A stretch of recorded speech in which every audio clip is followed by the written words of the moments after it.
Sebanyak 225 peserta dari 6 provinsi di Indonesia Timur mengikuti seleksi timnas usia 17 di Kota Makassar, Sulawesi Selatan.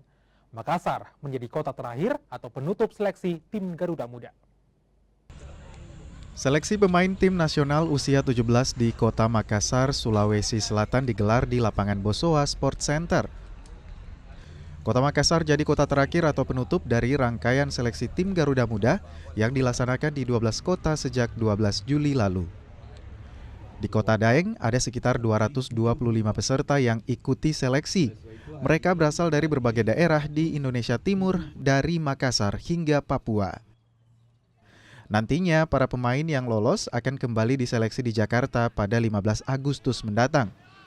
Rencananya ada 34 pemain yang akan jalani pemusatan latihan atau training center di Jerman.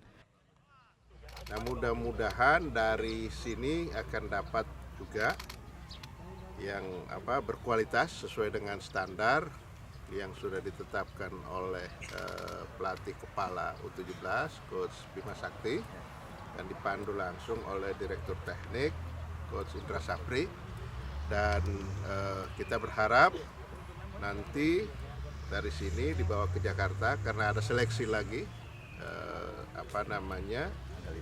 tanggal 15 coach ya.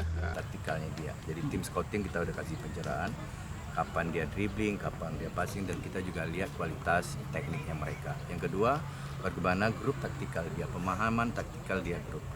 Kenapa kita cari yang pemain-pemain yang pemahaman taktikalnya? Karena ini kan waktu pendek. Coach Bima tidak akan mungkin membuat lagi atau meningkatkan lagi kualitas passing.